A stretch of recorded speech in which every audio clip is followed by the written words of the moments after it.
وہ میری ضد ہے صرف، کل نکاح ہو جائے اسے سب کے سامنے طلاق دوں گا تاکہ اسے اندازہ ہو اس نے کس کو ریجیکٹ کیا تھا۔ زوریز خان فون پر مصروف کسی سے بات کر رہا تھا جب کہ اس کے نکاح کا ڈریس دکھانے پر دروازے پر کھڑی فاریہ پھتر ہوئی تھی۔ اس نے بچپن سے اپنے خاندان کے مردوں کو بہت ظالم دیکھا تھا، وہ اپنی زندگی میں کسی مرد کو نہیں چاہتی تھی، تبھی اس نے زوریز خان کو ریجیکٹ کیا، لیکن پھر زوریز خان کی مستقل محبت کا یقین دلانے پر وہ مان گئی تھی۔ اس کی زندگی میں آنے والا وہ پہلا مرد تھا، پر اب حقیقت جانے پر وہ روتے ہوئے قدم پیچھے لے گئی تھی۔ نکاح سے ایک دن پہلے وہ سب کچھ چھوڑ کر نہ جانے کہاں غائب ہو گئی تھی، جبکہ ایک مرتبہ پھر ریجیکشن زوریز خان کی انا پر تماچے کی طرح صورت لگی تھی۔ "Not again Fariya, you have to pay for it". کچھ عرصے پہلے زوریز خان کی صبح ہمیشہ کی طرح دیر سے شروع ہوئی۔ رات گئے تک دوستوں کے ساتھ گیمنگ کرنے کی عادت نے اسے صبح کی کلاسز سے تقریباً بیگانہ کر دیا تھا، مگر آج وہ وقت پر پہنچا تھا، صرف اس لیے کہ آج کینٹین میں ایک خاص میٹنگ رکھی گئی تھی جس کا مقصد کسی نئے پروجیکٹ یا اسائنمنٹ سے کوئی تعلق نہیں تھا۔ کینٹین کی کونے والی میز جو ہمیشہ زوریز اور اس کے دوستوں کے لیے مخصوص سمجھی جاتی تھی، حمزہ، دانیال، عمر اور بلال چاروں کسی سازش بھری خوشی سے مسکرا رہے تھے۔ "کیا بات ہے؟" زوریز نے کرسی کھینچتے ہوئے پوچھا۔ "تم سب لوگ ایسے کیوں دیکھ رہے ہو جیسے کوئی نیا شکار ڈھونڈ لیا ہو؟" حمزہ نے میز پر جھکتے ہوئے کہا۔ "بالکل ٹھیک الفاظ استعمال کیے تم نے، شکار مطلب۔" دانیال نے فون کان سے نکال کر ایک تصویر دکھائی، ایک لڑکی سادہ سے کپڑوں میں سر جھکائے کسی کتاب میں مگن، بیک گراؤنڈ میں یونیورسٹی کا lawn. "Fariya Ahmed, BBA final year, جانتے ہو اس کی خاصیت کیا ہے؟" "کیا؟" زوریس نے بے دلی سے پوچھا۔ ابھی تک اسے کوئی دلچسپی محسوس نہیں ہو رہی تھی۔ وہ کسی لڑکے سے سیدھے منہ بات نہیں کرتی، کسی کو لفٹ نہیں کراتی۔ پچھلے 3 سالوں میں کم از کم 10 لڑکوں نے اسے پرپوز کیا، سب کو صاف انکار ملا۔ بعض کو تو ایسا جواب ملا کہ وہ دوبارہ اس کے آس پاس بھی نہیں بھٹکتے۔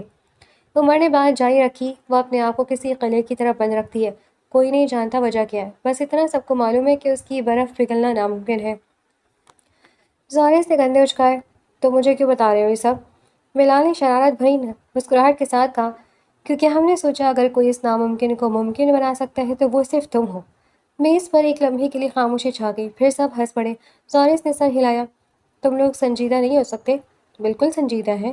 حمزے نے کہا۔ "ایک شرط ہے، اگر تم نے فاریہ احمد کو پرپوز کر کے ہاں سنی تو ہم سب مل کر تمہیں وہ نئی گیمنگ سیٹ اپ لے کر دیں گے جس کا تم مہینوں سے رونا رو رہے ہو، اور اگر ناکام رہے تو اگلے 6 مہینے تمہیں ہمارا سارا اسائنمنٹ کام کرنا پڑے گا۔" زوریس کے چہرے پر وہ مخصوص مسکراہٹ ابھری جو اس کے دوست خوب پہچانتے تھے، وہ مسکراہٹ جو ہمیشہ کسی نئے چیلنج سے پہلے آتی ہے۔ "یہ تو بچوں کا کھیل ہے، ٹھیک ہے، منظور، 1 ہفتہ دو مجھے۔" اس وقت زوریس خان کو ذرا برابر اندازہ نہیں تھا کہ جس بات کو وہ محض ایک مذاق، ایک شرط، ایک دلچسپ چیلنج سمجھ رہا ہے، وہ کسی اور کی زندگی کو کس حد تک متاثر کرنے والی ہے۔ فاریہ احمد کی صبح ہمیشہ ایک خاص ترتیب سے شروع ہوتی، فجر کی نماز، پھر ناشتہ، پھر یونیورسٹی کے لیے روانگی، سب کچھ گھڑی کی طرح درست۔ اسے یہ ترتیب پسند تھی کیونکہ یہ اس کے کنٹرول دیتی تھی کہ جو اس کی زندگی کے باقی حصوں میں مخفول تھا۔ وہ اپنی چچی کے گھر میں رہتی تھی، ایک ایسا گھر جو ہر لحاظ سے آرام دہ تھا، مگر جہاں وہ کبھی خود کو اپنے گھر کا حصہ محسوس نہیں کر پائی۔ اس کے والدین جب وہ صرف 7 سال کی تھی ایک کار حادثے میں چل بسے تھے۔ اس کے بعد کی زندگی اس کی چچی نازیہ بیگم کے گھر میں گزری، جہاں محبت تو تھی مگر ایک عجیب سی حد کے ساتھ، جیسے وہ محبت بھی حساب کتاب کے دائرے میں بندی ہو۔ فاریہ کو یاد تھا وہ رات جب وہ صرف 8 سال کی تھی اور چچا نے چچی پر ہاتھ اٹھایا تھا۔ اس نے دروازے کی نکر سے دیکھا تھا، خوف سے کانپتے ہوئے اپنی سانسیں روکے۔ اگلی صبح چچی نے سب کچھ معمول کے مطابق کیا، جیسے کچھ ہوا ہی نہ ہو۔ فاریہ نے پوچھا بھی نہیں، مگر اس رات نے اس کے ذہن میں ایک ایسا نشان چھوڑا جو کبھی نہیں مٹا۔ اس کے بعد بھی خاندان کی مختلف تقریبات میں فاریہ نے مردوں کو ایک ہی روپ میں دیکھا، طاقت جس کے ہاتھ آئے ظلم اسی کے پیچھے چلا آئے۔ چچا کا اپنی بیوی کو ہر بات پر نیچا دکھانا، ماموں کا اپنی بیٹیوں کو تعلیم سے روکنا، پڑوس کا وہ شخص جو رات گئے اپنی بیوی کو گھر سے نکال دیتا تھا، یہ سب مناظر فاریہ کے دل میں ایک ہی نتیجہ چھوڑ گئے تھے کہ مرد بھروسے کے لائق نہیں۔ اس نے کبھی زبان سے یہ بات نہیں کہی مگر اپنے عمل سے ثابت کر دیا تھا۔ یونیورسٹی میں وہ کسی لڑکے سے ضرورت سے زیادہ بات نہیں کرتی تھی، نظر نیچے رکھتی، اور جب بھی کسی نے اس میں دلچسپی ظاہر کی اس نے فوراً اور واضح انکار کر دیا، کوئی نرمی نہیں، کوئی جھجک نہیں۔ اس کی سہیلی عائشہ جو شروع سے اس کے ساتھ تھی کبھی کبھار اسے چھیڑتی۔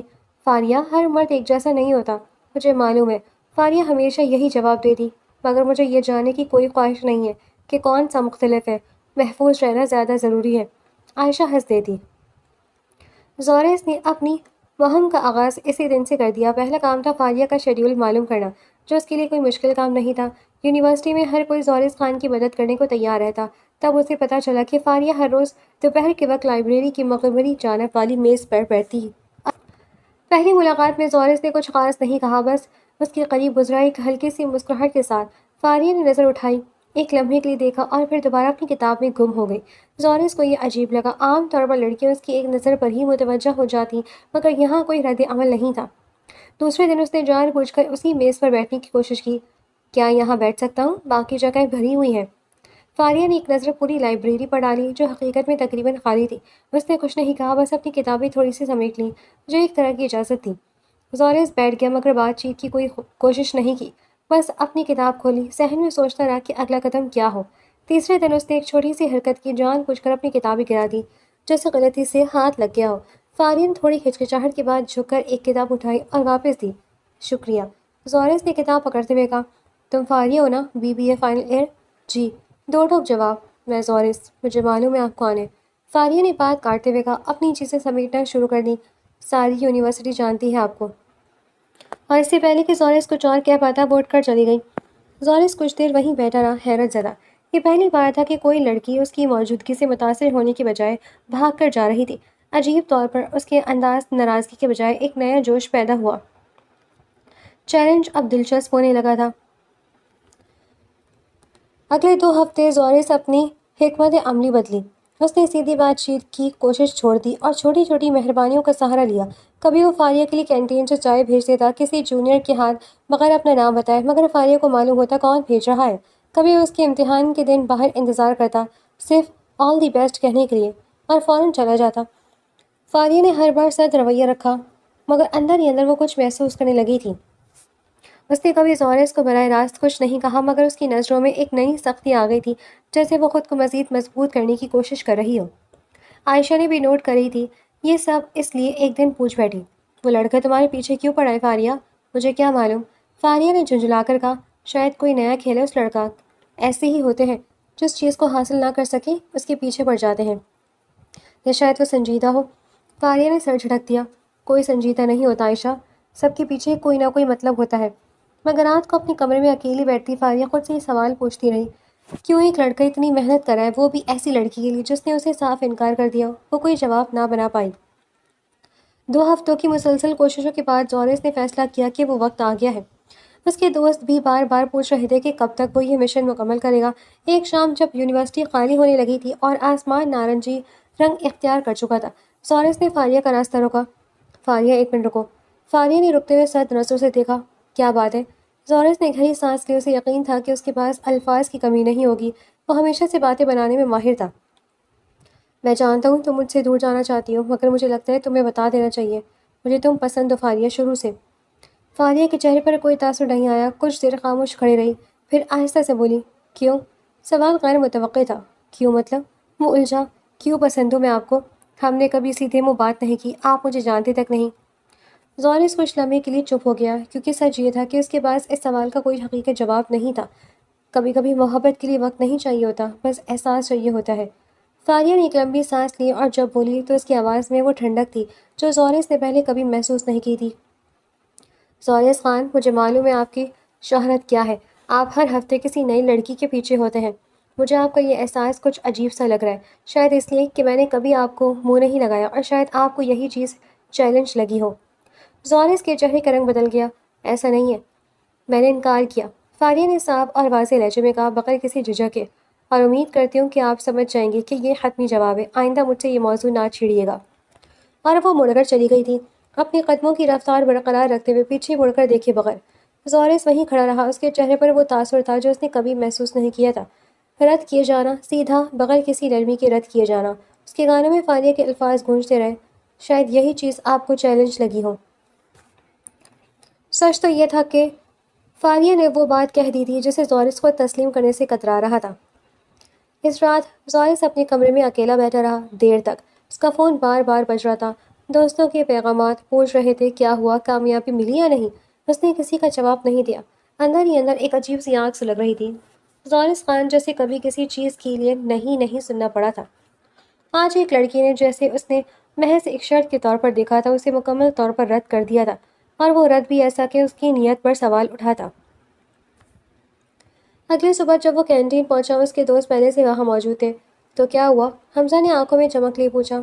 زورس نے کرسی پر بیٹھتے ہوئے بغیر کسی جذبے کے کہا، اس نے انکار کر دیا۔ میز پر خاموشی چھا گئی، پھر دانیال ہنس پڑا۔ سچ میں؟ زورس خان کو انکار؟ یہ تو تاریخ رقم ہو گئی۔ باقی بھی ہنسنے لگے، مگر زورس کا چہرہ سپاٹ رہا، اس کی آنکھوں میں وہ چمک نہیں تھی جو ہار مان لینے والوں میں ہوتی ہے۔ ہنس لو جتنا ہنسنا ہے، زورس نے آہستہ سے کہا، مگر یہ کہانی یہیں ختم نہیں ہوتی۔ بلال نے آنکھیں سکیڑی۔ کیا مطلب؟ زورس نے کافی کا کپ اٹھایا، ایک گھونٹ بھرا اور بولا، مطلب یہ ہے کہ فاریہ احمد نے مجھے رد کر دیا، ٹھیک ہے، مگر کسی کو یہ حق نہیں کہ زورس خان کو ایسے سرعام ذلیل کرے۔ میں یہ شرط ہار چکا ہوں، تمہارا کام کرنے کے لیے تیار ہوں، مگر یہ معاملہ اب ضرور صرف شرط کا نہیں رہا۔ تو کیا کرو گے؟ عمر نے احتیاط سے پوچھا۔ زورس کے چہرے پر وہ مسکراہٹ ابھری جو اب پہلے جیسی معصوم نہیں تھی، اس میں کچھ اور تھا، کچھ ٹھنڈا، کچھ خطرناک سا۔ میں اسے دکھاؤں گا کہ زورس خان کو رد کرنے کا کیا نتیجہ ہوتا ہے۔ اسے میری محبت پہ گرنا پڑے گا، اپنی مرضی سے اپنے قدموں پر چل کر میرے پاس آنا ہی پڑے گا، اور جس دن وہ آئے گی، اس دن میں اسے وہی احساس واپس دوں گا جو آج اس نے مجھے دیا ہے۔ میز پر موجود چاروں دوست ایک دوسرے کو دیکھنے لگے، پھر حمزہ نے آہستہ آواز میں کہا، زورس ہی ٹھیک نہیں ہے، ہم نے بس مذاق میں شرط لگائی تھی، مذاق تم لوگوں کے لیے تھا، مذاق تم لوگوں کے لیے تھا۔ زورس نے سرد لہجے میں جواب دیا، میرے لیے یہ اب ذاتی معاملہ بن چکا ہے۔ اور اسی لمحے بغیر کسی کو معلوم ہوئے ایک نئی کہانی کا آغاز ہو چکا تھا، ایک ایسی کہانی جو محبت کے روپ میں شروع ہو کر انتقام کے ارادوں کے ساتھ آگے بڑھنے والی تھی۔ فاریہ احمد کو ابھی معلوم نہیں تھا کہ اس کا سیدھا سادہ انکار زورس خان کے دل میں کیا آگ بھڑکا چکا ہے، اور نہ ہی اسے اندازہ تھا کہ آنے والے دن اس کی زندگی کو کس حد تک بدل دیں گے۔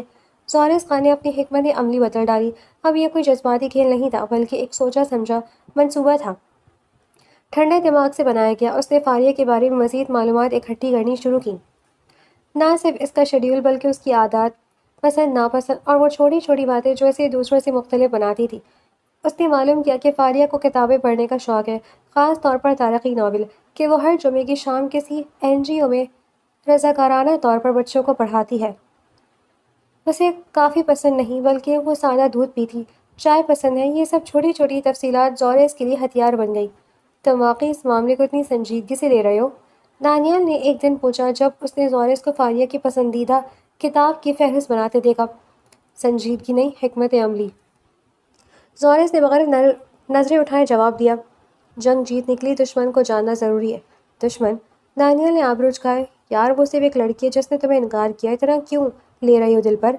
زورس نے قلم رکھ دیا اور دانیال کی طرف دیکھا۔ کیونکہ کسی نے مجھے آج تک اس طرح رد نہیں کیا، اور جو چیز میں نہیں جیت سکتا اسے میں چھوڑتا نہیں۔ اگلے ہفتے زورس نے اپنی نئی چال چلی۔ اس نے اس NGO سے رابطہ کیا جہاں فاریہ رضاکارانہ طور پر پڑھاتی تھی، اور خطیر عطیہ دے کر وہاں اپنی خدمات پیش کر دی۔ ادارے کے منتظمین خوشی خوشی راضی ہو گئے۔ ایسے مالدار اور با اثر خاندان کے بیٹے کی مدد کون ٹھکراتا؟ جب فاریہ اگلے جمعے کو NGO پہنچی تو اسے دیکھ کر حیرت کا جھٹکا لگا کہ زورس خان وہاں بچوں کے ساتھ بیٹھا انہی ریاضی پڑھا رہا تھا، اتنی محنت اور توجہ سے جیسے یہ اس کی زندگی کا سب سے اہم کام ہو۔ تم یہاں کیا کر رہے ہو؟ فاریہ نے سرد لہجے میں پوچھا۔ رضاکارانہ خدمت، زورس نے سادگی سے جواب دیا۔ کیا اس کے لیے بھی اجازت چاہیے؟ مجھے پتہ ہے یہ کیا ہے، فاریہ نے تیز لہجے میں کہا۔ یہ میرا پیچھا کرنے کا ایک اور طریقہ ہے۔ زورس نے کندھے اچکائے، اس کے چہرے پر وہ معصومیت تھی جو بالکل جعلی تھی، مگر دیکھنے میں حقیقت لگتی تھی۔ میں یہاں بچوں کو پڑھانے آیا ہوں فاریہ، اگر تمہیں لگتا ہے کہ ہر اچھا کام تمہارے گرد گھومتا ہے تو یہ تمہاری غلط فہمی ہے۔ فاریہ کو کوئی جواب نہ سوچ سکا۔ ایک طرف اسے یقین تھا کہ یہ سب اس کے لیے ہی کیا جا رہا ہے، دوسری طرف زورس کے الفاظ نے اسے خود شک میں ڈال دیا۔ شاید وہ زیادہ سوچ رہی تھی، شاید یہ محض اتفاق تھا۔ مہینوں تک یہ سلسلہ چلتا رہا۔ زورس ہر ہفتے NGO آتا، بچوں سے گھل مل جاتا۔ فاریہ آہستہ آہستہ اسے نظر انداز کرنا چھوڑ بیٹھی، کیونکہ مسلسل کسی کو نظر انداز کرنا بھی تھکا دینے والا کام تھا۔ رفتہ رفتہ بغیر کسی باقاعدہ اعلان کے دونوں کے درمیان ایک قسم کی خاموشی شناسائی پیدا ہونے لگی۔ ایک شام جب فاریہ NGO سے واپس جا رہی تھی، اچانک بارش شروع ہو گئی۔ وہ ایک درخت کے نیچے پناہ لینے کی کوشش کر رہی تھی جب زورس کی گاڑی اس کے پاس آ کر رکی۔ بیٹھ جاؤ، میں چھوڑ دیتا ہوں، مجھے ضرورت نہیں۔ فاریہ نے انکار کیا، حالانکہ بارش تیز ہو رہی تھی۔ فاریہ، بارش رکنے کا نام کوئی امکان نہیں ہے، اور یہاں کوئی رکشہ یا ٹیکسی نہیں ملے گی اس وقت۔ میں صرف تمہیں گھر چھوڑنے کی بات کر رہا ہوں، کچھ اور نہیں۔ فاریہ نے کچھ دیر ہچکچاہٹ کے بعد گاڑی میں بیٹھنے کا فیصلہ کیا، خود کو یقین دلاتے ہوئے کہ مجبوری میں گدھے کو بھی باؤ بنانا پڑتا ہے۔ راستے میں دونوں خاموش رہے سوائے چند رسمی جملوں کے، مگر جب گاڑی فاریہ کے گھر کے سامنے رکی تو فاریہ نے اس کا شکریہ ادا کیا۔ یہ چھوٹا سا واقعہ زورس کے لیے ایک بڑی کامیابی تھی۔ مہینے گزرتے گئے، زورس کی مسلسل محنت رنگ لانے لگی۔ فاریہ نے آہستہ آہستہ اسے اپنی زندگی میں جگہ دینا شروع کر دی، بہت احتیاط سے، بہت آہستہ سے۔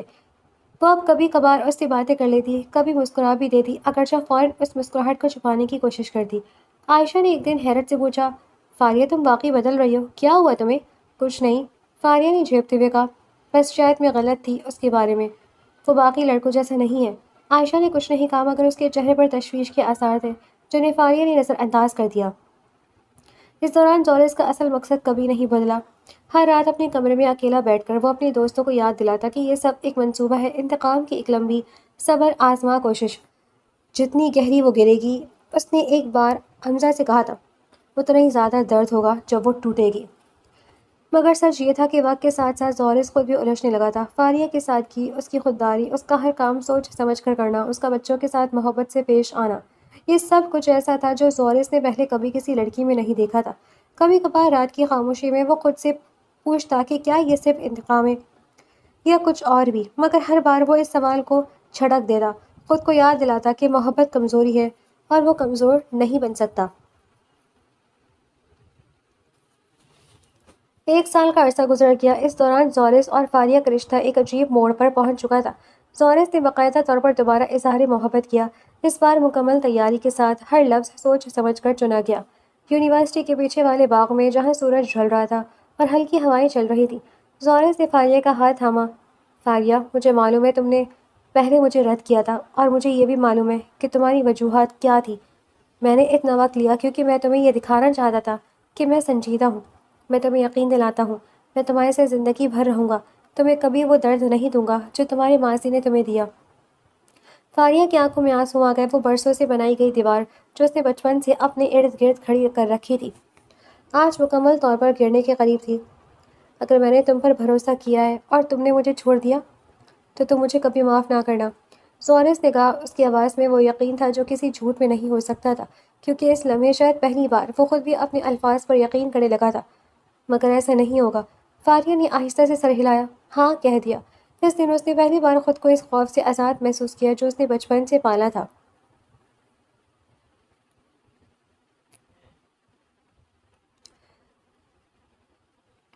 بات جب گھر والوں تک پہنچی تو زورس کے والدین بیٹے کی پسند پر خوش ہو گئے۔ نازیہ بیگم نے بھی خلاف توقع جلدی رضامندی ظاہر کی، حالانکہ اس رضامندی کے پیچھے چھپی سرد مہری فاریہ کو محسوس نہیں ہوئی۔ منگنی سادگی سے ہوئی اور نکاح کی تاریخ رکھ دی گئی۔ فاریہ نے زندگی میں پہلی بار خود کو خوش رہنے کی اجازت دی۔ اس نے اپنی ڈائری میں لکھا کہ شاید ہر دیوار گرانے کے قابل نہیں ہوتی، مگر کچھ دیواریں گرا دینا ہی صحیح فیصلہ ہوتا ہے۔ زورس نے مجھے سکھایا کہ محبت خوف کے بغیر بھی ممکن ہے۔ نکاح سے چند ہفتے پہلے تک زورس کے اندر بھی ایک عجیب کشمکش چل رہی تھی۔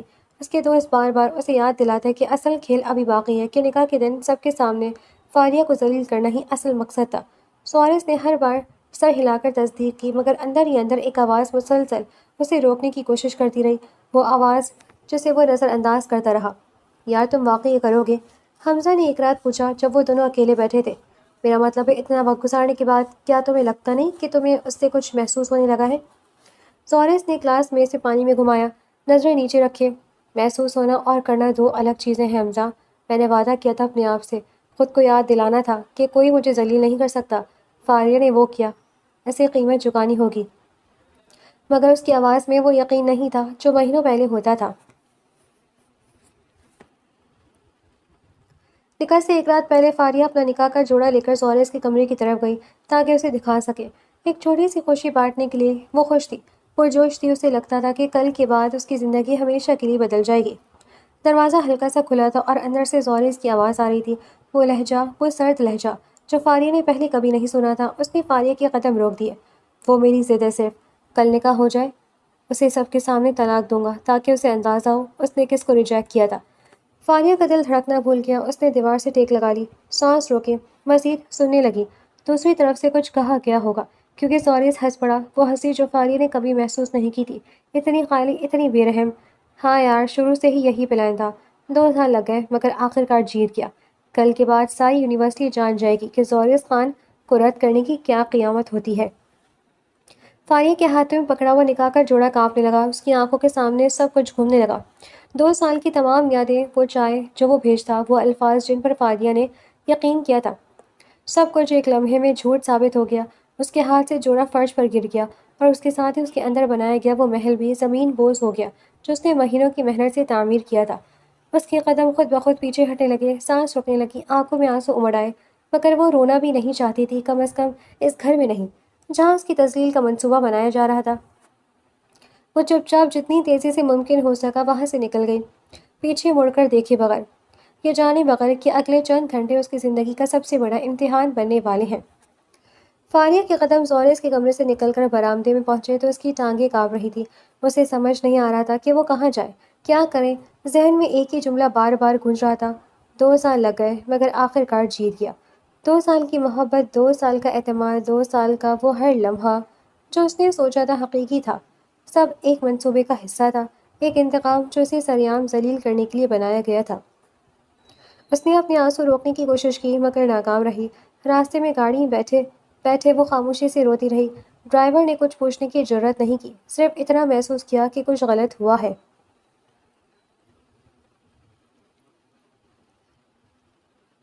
نازیہ بیگم، جس نے اسے بچپن سے پالا تھا، وہی واحد شخص تھی جن پر فاریہ کو کچھ حد تک بھروسہ تھا۔ اسے یقین تھا کہ چچی اس کی بات سمجھے گی، نکاح روکنے میں مدد کریں گی۔ جیسے ہی وہ چچی کے کمرے کے قریب پہنچی، ان سے اندر آتی آوازیں سنی۔ چچی فاریہ کو چچا سے بات کری تھی۔ فاریہ نے دروازہ کھٹکھٹانے کے لیے ہاتھ اٹھایا مگر وہیں رک گئی جب اس نے اپنا نام سنا۔ مجھے تو یقین نہیں آ رہا کہ آخرکار یہ بوجھ ہمارے سر سے اترنے والا ہے، چچی کی آواز آئی ایک عجیب سی راحت کے ساتھ۔ 10 سال ہو گئے فاریہ کو پالتے پالتے، اب جا کر جان چھوٹے گی۔ فاریہ کے قدم زمین پر گڑ گئے۔ ہاں، چچا کی آواز آئی، اور اچھی بات ہے یہ کہ لڑکا امیر گھرانے کا ہے، اب ہمیں اس کے اخراجات کی فکر نہیں کرنی پڑے گی، نہ کوئی جہیز کا انتظام، سب کچھ زوریس کے گھر والوں نے خود سنبھال لیا۔ بس دعا کرو کل نکاح ٹھیک سے ہو جائے۔ چچی نے کہا، اس لڑکی نے ہمیشہ مجھے پریشان رکھا ہے، نہ صحیح سے کسی سے بات کرتی، نہ رشتہ داروں کے سامنے خوش دکھتی۔ میں نے تو اسے پالا اس لیے تھا کہ لوگ کیا کہیں گے، اپنی بھتیجی کو یتیم چھوڑ دیں گے، ورنہ دل سے کبھی نہیں چاہا میں نے۔ فاریہ کا سانس رک گیا، اس کی کانوں میں یہ الفاظ کسی گولی کی طرح لگے۔ 10 سال، 10 سال جس گھر کو اس نے اپنا سمجھا، جن لوگوں کے لیے اس نے ہر قربانی دی، ہر خواہش کو دبایا، ہر بار اچھی بچی بننے کی کوشش کی، یہ سب صرف ایک فرض تھا، ایک بوجھ جسے نبھایا جا رہا تھا لوگوں کے سامنے عزت بچانے کے لیے۔ مجھے لگتا تھا شاید آپ کو مجھ سے کچھ لگاؤ ہے، فاریہ نے دل ہی دل میں سوچا۔ آنسو اس کی آنکھوں سے بہنے لگے، خاموشی سے، بغیر آواز کے۔ چچا نے بات جاری رکھی، خیر اب یہ سب پرانی باتیں چھوڑو، کل کے بعد ہماری ذمہ داری ختم۔ زوریس کے گھر والے بہت اچھے لوگ لگتے ہیں، امید ہے فاریہ وہاں خوش رہے گی۔ خوش رہے یا نہ رہے، چچی نے سرد لہجے میں کہا، ہمیں کیا فرق پڑتا ہے، ہماری بیٹی تو ہے ہی نہیں، بس فرض تھا وہ پورا ہو گیا۔ فاریہ مزید نہیں سن سکی، وہ الٹے قدموں سیڑھیوں کی طرف بھاگی، اپنے کمرے میں پہنچ کر دروازہ بند کیا اور فرش پر بیٹھ گئی، اپنے گھٹنوں میں سر چھپائے بے آواز رونے لگی۔ ایک ہی رات میں اس کی پوری دنیا، ہر وہ رشتہ جس پر اس نے تھوڑا بہت بھروسہ کیا تھا، ٹوٹ کر بکھر گیا تھا۔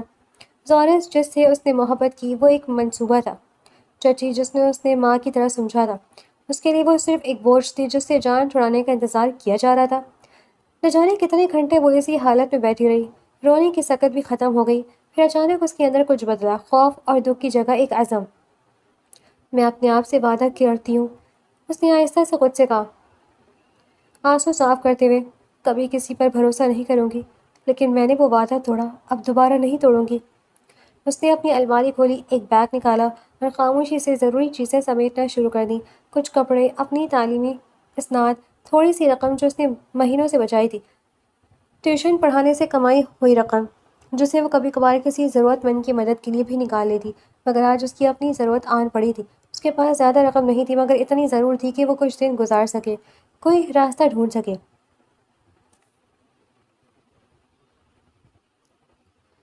دوپہر کے قریب جب گھر میں سب لوگ نکاح کی تیاریوں میں مصروف تھے، مہمانوں کے استقبال کی تیاریاں ہو رہی تھیں، فاریہ نے موقع پایا اور خاموشی سے گھر سے نکل گئی۔ اس نے کسی کو کچھ نہیں بتایا، نہ کوئی خط چھوڑا، نہ کوئی پیغام، بس اتنا سوچا کہ اگر کسی نے پوچھا کہ وہ کہاں گئی تو یہ سچائی خود بخود سامنے آ جائے گی کہ اسے سب کچھ معلوم ہو چکا تھا۔ اسٹیشن پر پہنچ کر اس نے سب سے پہلے بس کا ٹکٹ لیا جو کسی دوسرے شہر جا رہی تھی، بغیر یہ سوچے کہ وہاں پہنچ کر وہ کیا کرے گی، کہاں رہے گی۔ اس وقت صرف ایک ہی خواہش تھی، اس شہر سے دور جانا جہاں اس کی زندگی کا ہر جھوٹ اسے گھیرے ہوئے تھا۔ ادھر زوریز کے گھر میں دوپہر تک نکاح کی تیاریاں عروج پر تھیں۔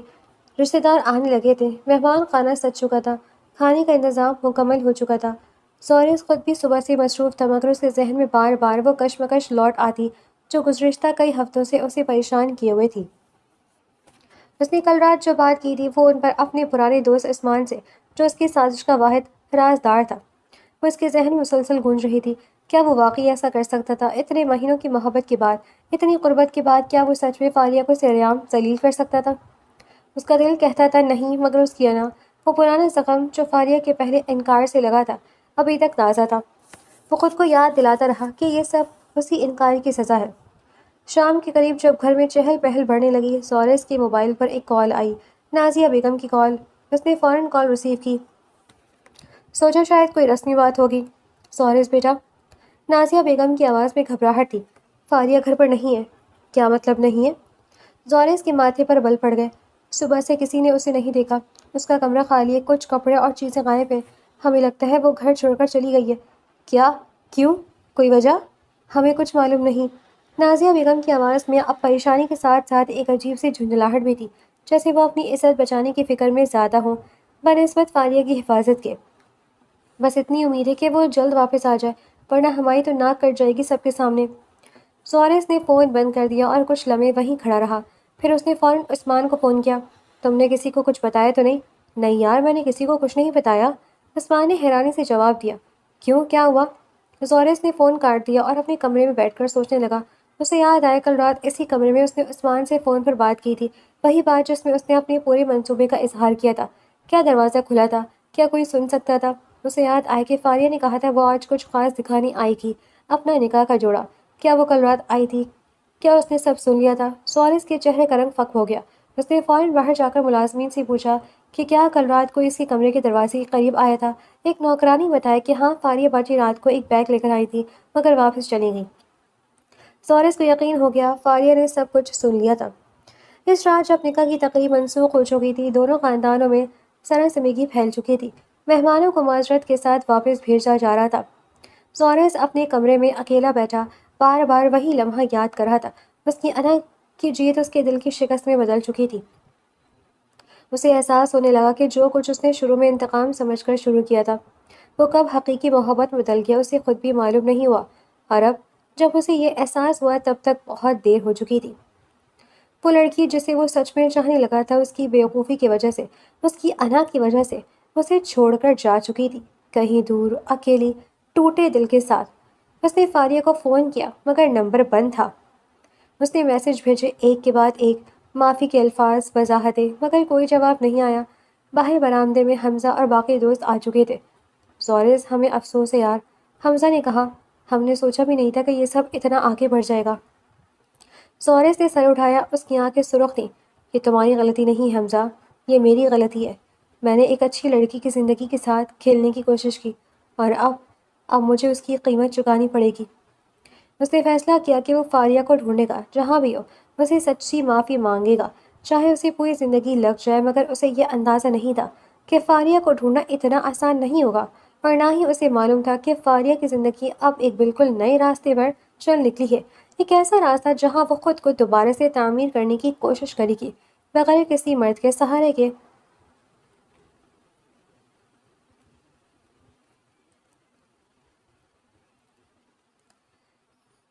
فاریہ نے اپنا نیا سفر ایک چھوٹے سے شہر میں شروع کیا، جہاں اسے کوئی نہیں جانتا تھا۔ پہلے 2 ہفتے مشکل ترین تھے۔ اس نے ایک سستے سے ہاسٹل میں کمرہ لیا اور اپنی بچائی ہوئی رقم کو انتہائی احتیاط سے خرچ کرنا شروع کیا۔ رات کو وہ اکثر جاگتی رہتی، سوچتی رہتی کہ کیا اس نے صحیح فیصلہ کیا، مگر صبح ہوتے ہی وہ اپنے آپ کو یاد دلاتی کہ واپسی کا کوئی راستہ نہیں ہے۔ اس نے ایک مقامی اسکول میں پارٹ ٹائم ٹیوٹر کی نوکری ڈھونڈ لی۔ تنخواہ کم تھی، مگر گزارے کے لیے کافی تھی۔ پھر اس نے اپنی تعلیم مکمل کرنے کا فیصلہ بھی کیا، پرائیویٹ تعلیم کے ذریعے، تاکہ کسی دن وہ اپنے پیروں پر مکمل طور پر کھڑے ہو سکے۔ عائشہ سے اس کا رابطہ برقرار رہا۔ وہ واحد شخص تھی جسے فاریہ نے اپنا نیا نمبر دیا تھا، وہ بھی سختی سے تاکید کے ساتھ کہ کسی کو نہ بتائے۔ عائشہ کے ذریعے فاریہ کو معلوم ہوتا رہا کہ زورس نے اسے ڈھونڈنے کی کتنی کوشش کی، کیسے اس نے کئی پرائیویٹ جاسوس ہائر کیے، کیسے وہ ہر ہفتے عائشہ سے ملنے آتا اور پوچھتا کہ کیا اسے فاریہ کی کوئی خبر ملی۔ وہ بہت بدل گیا ہے فاریہ، عائشہ نے ایک دن فون پر کہا۔ وہ واقعی پچھتا رہا ہے، شاید اسے ایک موقع دینا چاہیے۔ عائشہ، تم نہیں سمجھتی، فاریہ نے تھکے ہوئے لہجے میں جواب دیا۔ یہ پچھتاوا نہیں، یہ صرف اس وقت کی مایوسی ہے جب کسی کا کھیل الٹا پڑ جائے۔ اگر میں نے سب کچھ نہ سنا ہوتا تو وہ اپنے منصوبے پر عمل کر چکا ہوتا۔ 6 مہینے گزر گئے، زورس نے اپنی تلاش ترک نہ کی۔ آخر کار ایک جاسوس نے اسے اس شہر کا سراغ دیا جہاں فاریہ رہ رہی تھی، اس اسکول کا نام بھی بتایا جہاں وہ پڑھاتی تھی۔ زورس نے وہاں فوراً جانے کا فیصلہ کیا۔ اس نے اسکول کے باہر انتظار کیا گھنٹوں، جب تک فاریہ باہر نہ آئی۔ اسے دیکھ کر فاریہ کے قدم رک گئے، اس کا چہرہ بھی فاق پڑ گیا۔ تم یہاں کیا کر رہے ہو؟ اس نے سرد لہجے میں پوچھا، مگر اس کی آواز میں لرزش تھی۔ فاریہ، میں تم سے معافی مانگنے آیا ہوں، زورس نے کہا۔ اس کی آنکھوں میں وہ سچائی تھی جو فاریہ نے پہلے کبھی نہیں دیکھی تھی۔ میں جانتا ہوں میں نے تمہارے ساتھ جو کیا اس کی کوئی معافی نہیں، مگر مجھے ایک موقع دو، صرف بات کرنے کا۔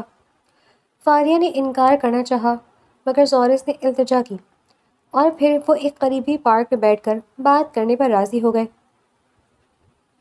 وہاں بینچ پر بیٹھے زورس نے اپنی پوری کہانی بتائی، اس شرط سے لے کر اس انتقام کے ارادے تک، اور پھر اس احساس تک جو اسے آہستہ آہستہ ہوا کہ وہ سچ میں فاریہ سے محبت کرنے لگا ہے۔ مجھے یقین نہیں ہے کہ تم مجھ پر بھروسہ کرو گی، اس نے کہا، اور شاید تمہیں نہیں کرنا چاہیے، مگر میں تمہیں یہ بتانا چاہتا ہوں کہ جو کچھ میں نے کہا تھا وہ سب جھوٹ نہیں تھا۔ میری محبت وہ حقیقی تھی، بس اس کی شروعات غلط نیت سے ہوئی۔ فاریہ خاموش بیٹھی رہی، اس کے دل میں ایک جنگ چل رہی تھی۔ ایک طرف اس کا وہ پرانا خوف تھا جو کہتا تھا کبھی کسی مرد پر بھروسہ نہ کرو، دوسری طرف وہ 6 مہینوں کی تنہائی تھی جس نے اسے احساس دلایا تھا کہ وہ کتنی اکیلی ہے۔ مجھے وقت چاہیے، اس نے کچھ پل بعد کہا۔ جتنا چاہیے اتنا لے لو، زورس نے کہا۔ میں یہی ہوں، تمہارا انتظار کروں گا۔ اگلے کئی ہفتوں تک زورس اسی شہر میں رہا، ایک ہوٹل میں کمرہ لے کر۔ اس نے فاریہ پر کوئی دباؤ نہیں ڈالا، بس کبھی کبھار اسے پیغام بھیجتا، حال احوال پوچھتا۔ فاریہ نے آہستہ آہستہ جواب دینا شروع کر دیا، پہلے مختصر، پھر تھوڑا طویل۔ ایک دن زورس نے اسے بتایا کہ اس نے اپنے والد کے کاروبار میں سنجیدگی سے کام کرنا شروع کر دیا ہے، کہ اس نے اپنی پرانی لاپرواہ زندگی چھوڑ دی ہے، دوستوں کے ساتھ فضول وقت گزارنا ترک کر دیا ہے۔ یہ سب سن کر فاریہ کو لگا کہ شاید واقعی زورس بدل گیا ہے۔ مہینے کے اختتام پر زورس نے دوبارہ فاریہ کے سامنے شادی کی بات رکھی۔ اس بار کوئی بڑا اظہار نہیں تھا، کوئی ڈرامائی جملے نہیں، بس ایک سادہ سی درخواست۔ فاریہ، میں جانتا ہوں میں نے تمہارا اعتماد توڑا، میں تمہیں یہ نہیں کہوں گا کہ فوراً مجھ پر بھروسہ کرو، بس اتنا کہوں گا، مجھے ایک موقع دو اپنے آپ کو ثابت کرنے کا۔ فاریہ کے اندر کی وہ لڑکی جو کبھی مضبوط اور خود مختار تھی، اب تھکی ہوئی تھی، تنہائی سے نڈھال۔ اس کے خاندان نے اسے چھوڑ دیا تھا، اس کے پاس اپنا کوئی نہیں تھا سوائے عائشہ کے، اور زورس، باوجود اس کے کہ اس نے دھوکہ دیا تھا، وہ واحد شخص تھا جو دوبارہ واپس آیا، جس نے ہار نہیں مانی۔ آخر کار کئی ہفتوں کی سوچ بچار کے بعد فاریہ نے ہاں کہہ دی، اس شرط کے ساتھ کہ وہ آہستہ آہستہ آگے بڑھے گی، بغیر کسی جلدی کے۔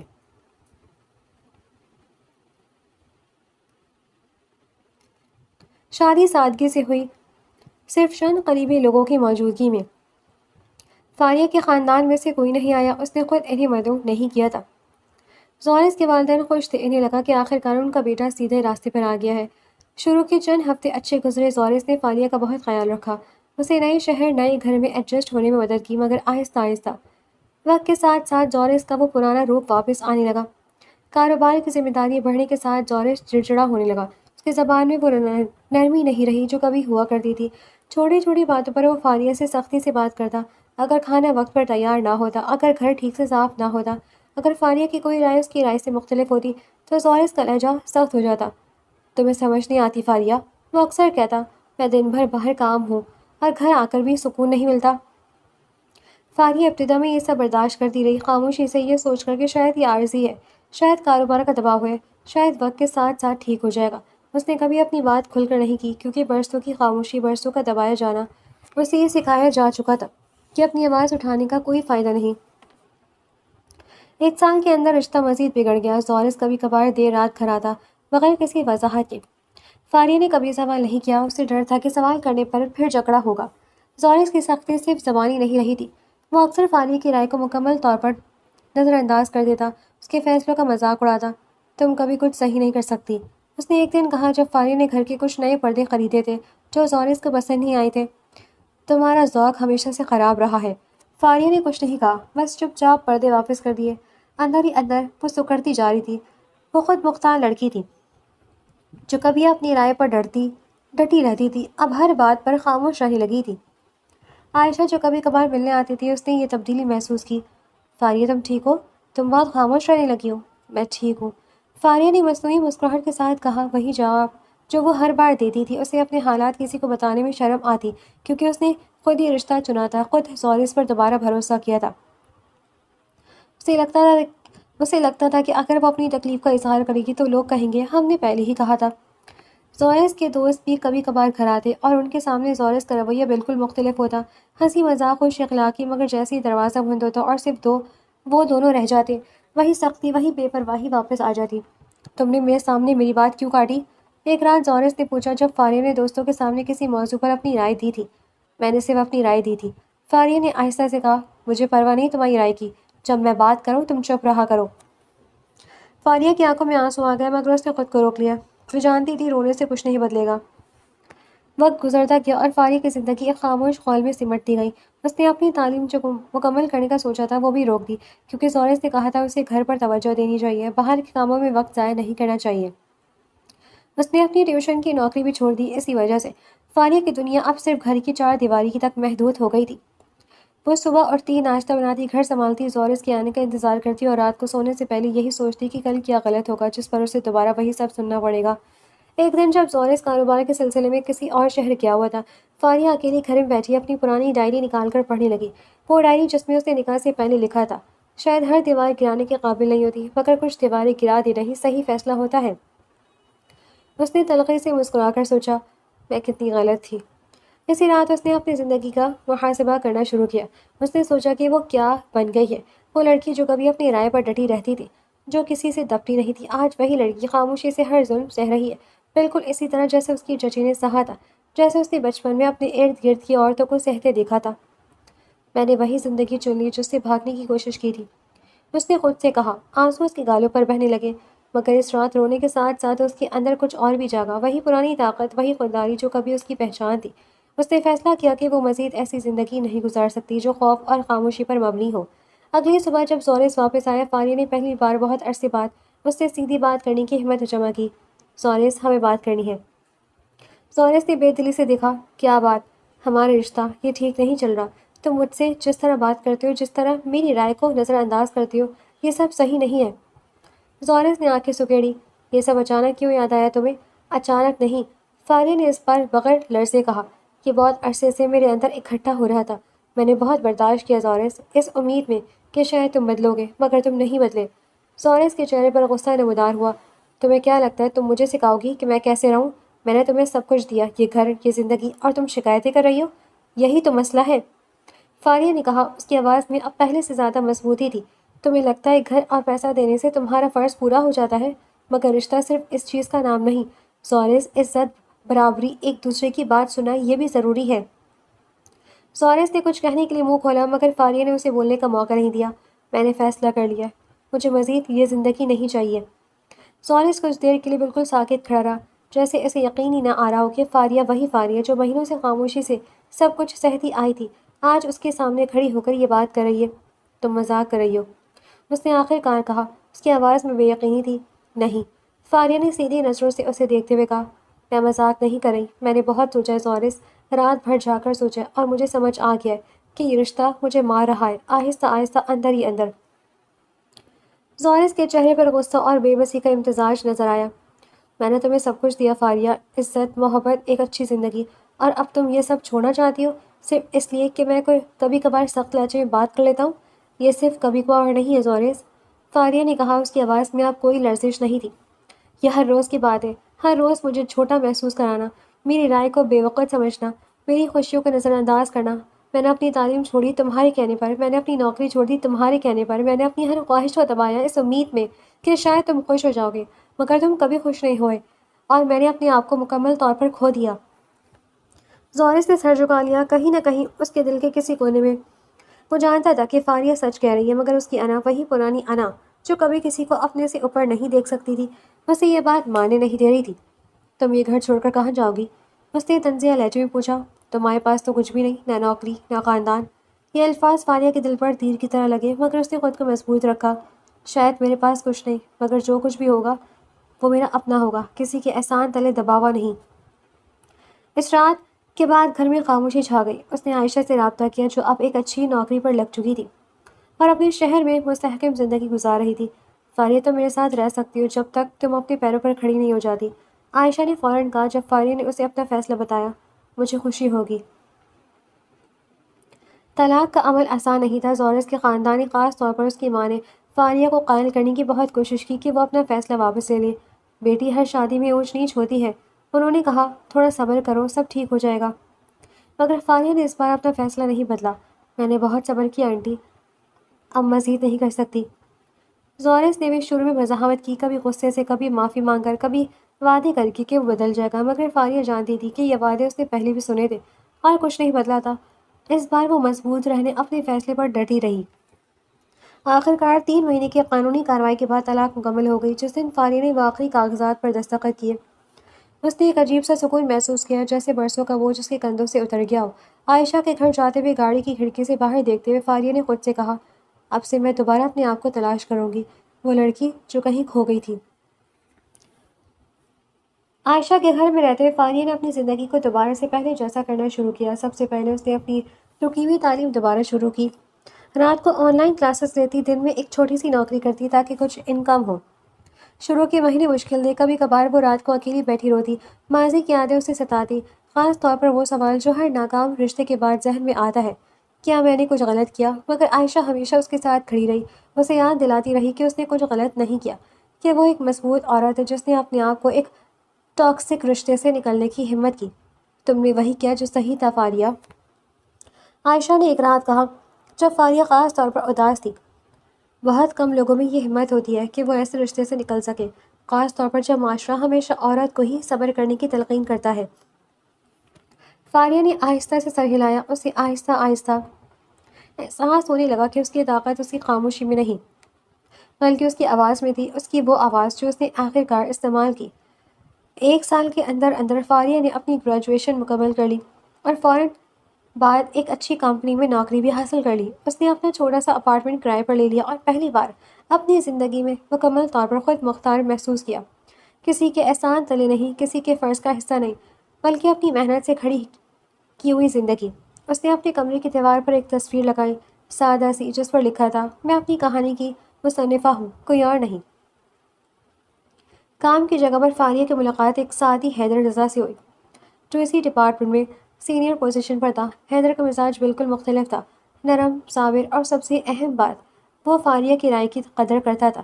پہلے کچھ مہینے ان کے درمیان صرف پیشہ ورانہ تعلق رہا، مگر آہستہ آہستہ فاریہ نے محسوس کیا کہ حیدر کے ساتھ کام کرنا اسے آرام دہ لگتا ہے۔ وہ کبھی اس پر اپنی رائے مسلط نہیں کرتا، ہمیشہ اس کی بات پوری سنتا اور اگر اختلاف بھی ہوتا تو احترام سے بات کرتا۔ ایک دن ایک مشکل پروجیکٹ پر کام کرتے ہوئے جب دیر ہو گئی اور دفتر تقریباً خالی ہو چکا تھا، حیدر نے فاریہ سے پوچھا، تم ٹھیک ہو؟ آج کل کچھ پریشان لگ رہی ہو۔ فاریہ حیران ہوئی، بس کچھ پرانی یادیں جو کبھی کبھار واپس آ جاتی ہیں۔ حیدر نے مزید سوال نہیں کیا، بس اتنا کہا، اگر کبھی بات کرنی ہو میں سننے کے لیے حاضر ہوں۔ یہ سادہ سا جملہ فاریہ کے دل کو چھو گیا۔ کسی نے پہلی بار اس سے بات کرنے کی خواہش ظاہر کی تھی، بغیر کسی مطلب کے، بغیر کسی دباؤ کے۔ رفتہ رفتہ فاریہ اور حیدر کے درمیان ایک خوبصورت دوستی پروان چڑھنے لگی۔ اسے فاریہ کے ماضی کے بارے میں کچھ معلوم تھا، عائشہ کے ذریعے جو اب حیدر کی بھی دوست بن چکی تھی، اور اس نے کبھی فاریہ پر دباؤ نہیں ڈالا کہ وہ اپنی کہانی بتائے۔ ایک شام جب وہ دونوں ایک کیفے میں بیٹھے تھے، فاریہ نے خود ہی اپنی کہانی سنانا شروع کی، اپنے والدین کی موت سے لے کر چچی کی گھر کی زندگی، زورس کے ساتھ رشتے کی شروعات اور اس کی حقیقت، اور پھر طلاق کے بعد کی جدوجہد تک، سب کچھ۔ حیدر خاموشی سے سنتا رہا، بغیر کسی تبصرے کے، بس کبھی کبھار اس کا ہاتھ تھپتھپا کر حوصلہ دیتا۔ جب فاریہ نے بات ختم کی تو حیدر نے کہا، تمہیں اتنا کچھ سہنا پڑا، مگر تم پھر بھی اتنی مضبوط ہو، یہ کوئی معمولی بات نہیں ہے۔ مجھے ڈر لگتا ہے کبھی کبھار، فاریہ نے اعتراف کیا، پہلی بار کسی کے سامنے اتنی کھل کر، کہ کہیں میں دوبارہ کسی ایسے شخص کو نہ چن لوں جو مجھے دوبارہ توڑ دے۔ حیدر نے نرمی سے کہا، فاریہ، میں تمہارے ساتھ کوئی وعدہ نہیں کروں گا جو میں نہیں نبھا سکتا، مگر اتنا ضرور کہوں گا کہ مجھے تمہاری عزت کرنی آتی ہے، اور میں کبھی تمہیں جھوٹا محسوس نہیں کرواؤں گا۔ اس سے زیادہ میں ابھی کچھ نہیں کہہ سکتا۔ یہ الفاظ فاریہ کے لیے کسی مرہم کی طرح تھے، نہ کوئی بڑا دعویٰ، نہ کوئی ڈرامائی وعدہ، بس ایک سادہ سی سچائی۔ 2 سال مزید گزر گئے۔ اس دوران فاریہ نے اپنی کیریئر میں کافی ترقی کی، پروموشن حاصل کی، اپنی ایک الگ پہچان بنائی۔ حیدر اور فاریہ کی دوستی آہستہ آہستہ محبت میں بدل گئی۔ ایک شام فاریہ کے اپارٹمنٹ بیٹھے اس نے کہا، فاریہ، میں جانتا ہوں تمہارا ماضی کیسا رہا ہے، میں تمہیں یہ نہیں کہوں گا کہ میں کامل ہوں، یا میں تمہیں مکمل خوشی کی گارنٹی دے سکتا ہوں، کیونکہ زندگی میں ایسی گارنٹیاں نہیں ہوتی، مگر میں یہ ضرور کہہ سکتا ہوں کہ میں تمہیں ہمیشہ برابر سمجھوں گا، تمہاری رائے کی قدر کروں گا، اور کبھی تمہیں خاموش نہیں کرواؤں گا۔ فاریہ کی آنکھوں میں آنسو آ گئے، مگر اس بار یہ خوشی کے آنسو تھے۔ مجھے ہاں کہنے سے پہلے کچھ کہنا ہے حیدر، میں اب وہ لڑکی نہیں ہوں جو خاموش رہ کر سب کچھ برداشت کر لے۔ اگر ہم شادی کریں گے تو مجھے اپنی نوکری جاری رکھنی، اپنی رائے کا حق چاہیے، اپنی شناخت برقرار رکھنی ہے۔ حیدر مسکرایا، فاریہ، میں تمہاری اسی مضبوطی سے محبت کرتا ہوں، میں کبھی نہیں چاہوں گا کہ تم اپنا آپ کھو دو۔ شادی سادگی سے مگر خوشی سے ہوئی۔ عائشہ نے دلہن کی سہیلی کا فرض نبھایا، ہنستے ہوئے کہا، دیکھو فاریہ، آخرکار تمہیں وہ مل گیا جس کی تم حقدار تھی۔ فاریہ نے مسکراتے ہوئے جواب دیا، مجھے پہلے سمجھ آ گیا کہ اصل طاقت کسی مرد پر بھروسہ کرنے نہیں، بلکہ خود پر بھروسہ کرنے میں ہے۔ حیدر بھی مجھے مکمل نہیں کرتا، وہ صرف میرے ساتھ چلتا ہے، برابری سے۔ شادی کے بعد کی زندگی بالکل مختلف تھی۔ حیدر نے کبھی فاریہ پر کوئی پابندی نہیں لگائی، وہ اس کی نوکری، اس کی دوستیوں، اس کی خواہشات کی مکمل عزت کرتا، گھر کے فیصلے دونوں مل کر کرتے، کبھی کوئی ایک دوسرے پر حاوی نہیں ہوتا۔ فاریہ نے اپنی نوکری جاری رکھی اور مزید ترقی کی، کچھ سال بعد اپنے شعبے میں ایک مینیجر کے عہدے تک پہنچ گئی۔ ایک شام آسمان کو دیکھتے وہ اپنی گزری زندگی کو سوچ رہی تھی، شاید ہر دیوار گرانے کے قابل نہیں ہوتی۔ اس نے آہستہ سے خود سے کہا وہی جملہ جو اس نے برسوں پہلے اپنی ڈائری میں لکھا تھا، مگر کچھ دیواریں گرانے کے بعد انسان کو نئی مضبوط بنیادوں پر خود کو دوبارہ تعمیر کرنا ہی آ جاتا ہے، اور یہی سب سے بڑی جیت ہے۔